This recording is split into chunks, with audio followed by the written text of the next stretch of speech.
Hello and welcome to this week's edition of the Mid-Vancouver Island Real Estate Update. I'm Debbie Simmonds with eXp Realty.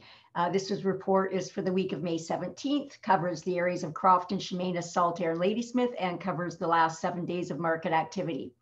So a lot of activity again, 21 new listings this week in the small market area, ranging from $239,900 for a mobile home on Cecil Street in Crofton, right up to $1.177 million waterfront in Saltaire. We had 21 new deals. So 21 new listings, 21 new deals. We're still on a one-to-one trajectory with our sales ratios. The new deals on the table started at 298 with the Crofton and Ladysmith, all the way up to 1.5 million for a small acreage on Aho Road out towards Cedar, but still a Ladysmith address. 12 properties changed hands. So I'm just going to show you that very, very quickly because some people can't see this. There we go. So there are all of the stats there. This is what us realtors look at every day at the end of the day to see what's come up. So there's 3 pages of activity. I know you probably can't see that very well. We do have a new program whereby, sorry, I'm stopping the share it, whereby we send this out to you. Just request it from us if you want that, email us, and we will send the whole week's activity out to you so you can look at it in detail on Monday morning. I have my featured listing this week is 1560 Joan Avenue, Crofton. We had a deal on it last week, fell apart due to financing. It is a magnificent location in Crofton, close walking distance to the pub, the amenities, the beautiful waterfront walkway, the marina. Operating as a B&B, you can operate it as one or not. Beautifully renovated, gorgeous ocean views, very nice property. Wanted to get into what happened this week in Canada as things affect our market. We continue as Canadians, we continue to invest more outside of the country and instead of inside, and it's just getting harder and harder and harder to develop land. I heard of a developer yesterday who walked away from a project locally here after spending 5 years trying to get it through local government. That's a lot of time, a lot of effort, a lot of money, a lot of forms, a lot of meetings, and finally just got so frustrated he walked away. So that's not good. We can't get the inventory on the ground that we need. Part of the reason that prices are escalating. I embarked on a project myself this week to try to find some new land for a developer who's looking for some land. So I contacted local governments, provincial government, and federal government.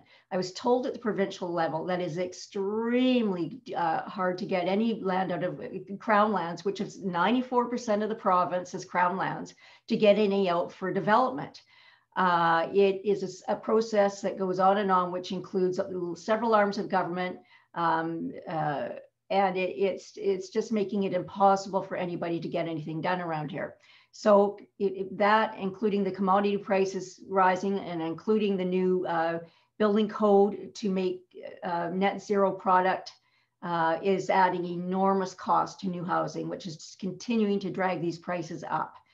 Having said that, I've been saying for 2 or 3 weeks now, our local market is leveling off a little. The market activity is slowing. Reasons for that, the new lending regulations as of June 1st, which are tougher, and the travel ban is still on. So our Vancouver lower mainland clients can't get here to purchase. So there are still multiples happening, not as many of them, and not nearly as many offers coming in at the same time. So that means that pricing will also start to level off too. We always take our lift in the spring in this market. It's very seasonal. We've seen our lift. It's now getting on to later May.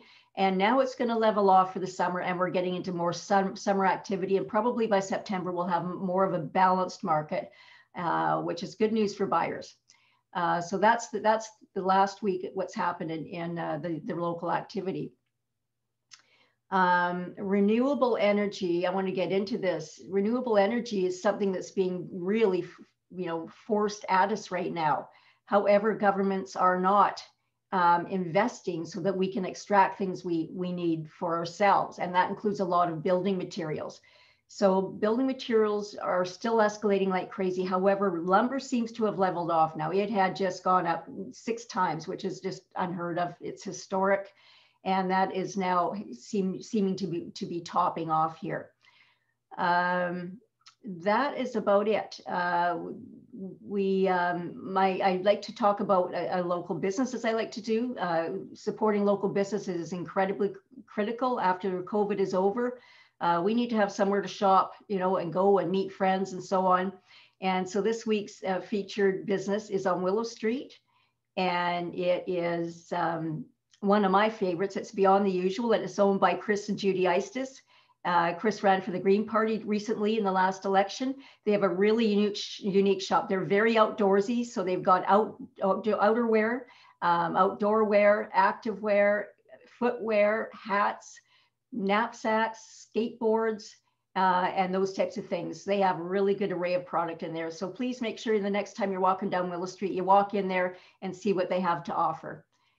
And thank you so much for watching. I'm Debbie Simmonds with eXp Realty. Have a great week. Call me with all of your real estate needs, 250-246-0708. Professional, caring, kind.